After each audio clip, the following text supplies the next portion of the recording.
This can of beans cost me $1.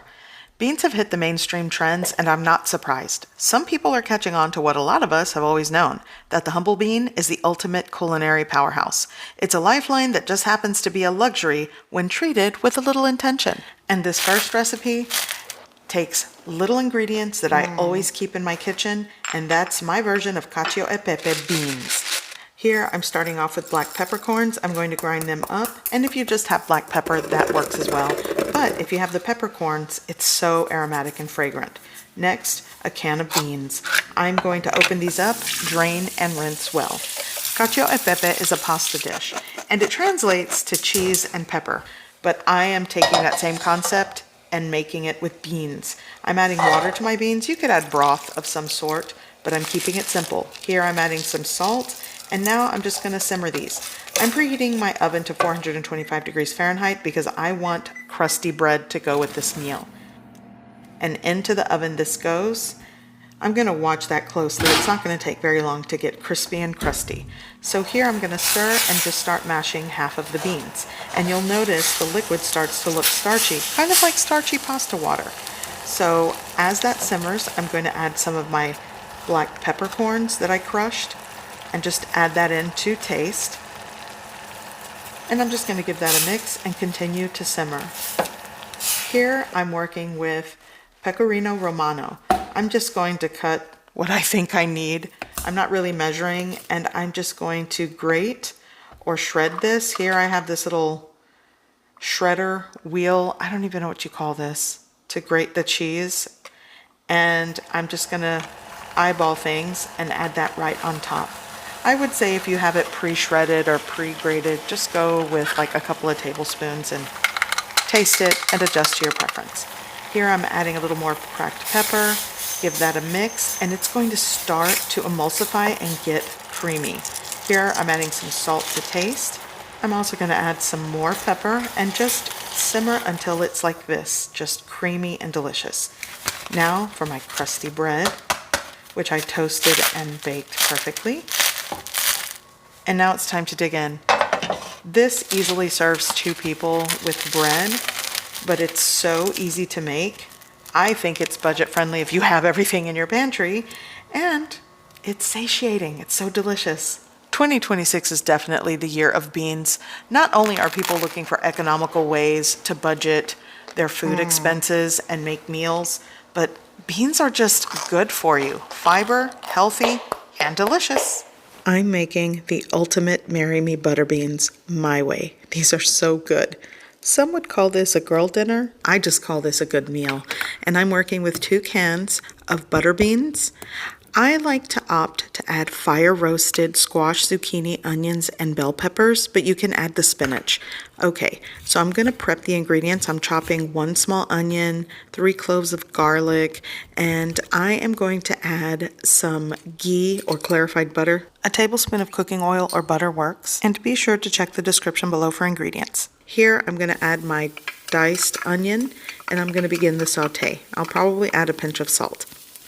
So I'm going to go ahead and add the garlic and just continue the saute over a medium to medium-high heat. I don't want things to burn. Now I'm going to add in some crushed red pepper flakes, here smoked paprika, some garlic, salt, and pepper mix, and some oregano leaves. Here I'm adding some dried parsley because I don't have fresh to finish the dish. So I'm just going to give that a mix, warm through all of these dried spices. The next ingredient, you could use a vegetable or chicken broth. I'm using chicken bone broth.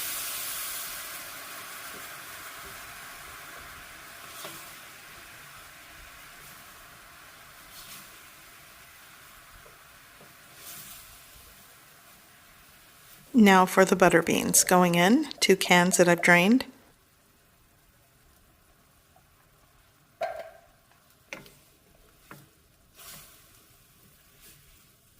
Here, I just added extra smoked paprika and onion powder. A lot of the ratios of seasonings and spices are to your taste and preference, so feel free to adjust. I'll give you a starting point. Now I'm going to add these frozen veggies. I have a bag that I bought from Costco, a fire roasted vegetable mix, and I love using it. I'm going to add just a pinch of salt. By the way, you can also add fresh baby spinach leaves, which is actually the original recipe. I just love the flavor of these fire roasted vegetables, so it's good for me. Now I'm going to add my julienne sun-dried tomatoes. You probably could saute those. I kind of forgot. But like a 1/4 cup to a 1/3 cup works in this. Give it a mix and just let it simmer. You really want to simmer these canned beans. And what I like to do is mash a 1/3 of the beans in the pan. So if you want to keep this vegetarian, skip out on the chicken bone broth, use vegetable broth, mash these beans, and you have creamy consistency without the heavy cream and the cheese in the mix. It's still very good. So I'm going to combine this well. I'm going to be using a 1/4 cup of heavy cream and like a 1/4 cup of freshly grated Parmesan cheese. And if I want more, I'll add more. Like I said, taste things. And this is another reason why you want to salt towards the end, because the Parmesan cheese is salty. So I'm going to add the cream and give that a mix, and we're almost to the finish line. I'm also going to be adding fresh basil leaves. I actually have basil that grows in my landscaping because I made the mistake of putting some in my landscape and it kind of just grows on its own now. So that's what I'm using. Give that a mix, salt, season to taste, and it's done. I like to add a little extra crushed red pepper flakes on top and give it a mix just for an extra kick. I'm also toasting sourdough bread, and this is the meal. But like I said, you could serve this as a side to maybe roasted chicken and a salad. It's just so good. A little extra Parmesan cheese on top. And it's time to dig in. I'm so hungry and I love this. And I am sharing it with my husband and son. If you are looking for extra fiber in your diet, this is a very tasty way to do it. Let me show you a childhood favorite called molletes. Let me show you my favorite way to have beans and toast. I'm going to show you how to make molletes. This is a Mexican breakfast, lunch, or dinner in my house. And what I consider a pretty budget-friendly meal. It's so delicious. And it's easy to make. It's not hard. Okay, first things first, I want to make like this, what I consider a salsa ranchera. And it's just a chunky salsa that I saute in the pan. To add a little bit of butter in the pan, you could use cooking oil, but I like the way it is with butter. Okay, in a pan, I'm going to add butter, like a 1.5 tablespoons. Let that melt down. All your chopped tomato, onion, and jalapeno. I'll add the garlic after this sautés a little bit.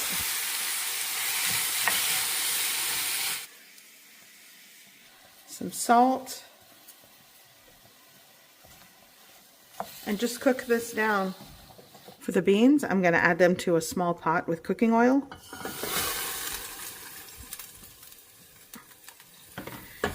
And let those simmer before I start to mash them. And then you'll want to season to taste.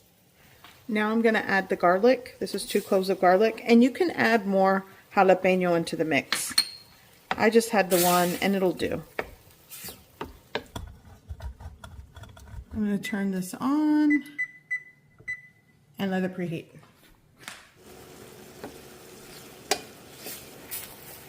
Okay, this is done. I'm going to mash the beans with the back of my spoon because I'm too lazy to find the masher, but it works. Okay, I have 2 bolillo bread rolls and I just slice them in half. What I like to do is just press, like just kind of press this out. A lot of people hollow out the center. I don't. I just kind of press it. Now I'm going to take my beans right into the center.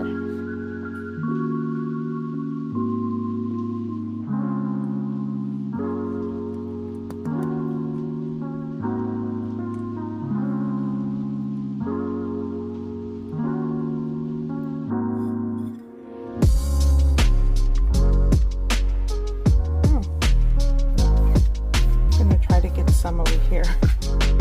Right there. Now let's bake it.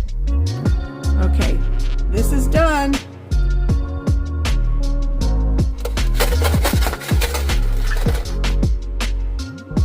Oh, this looks great.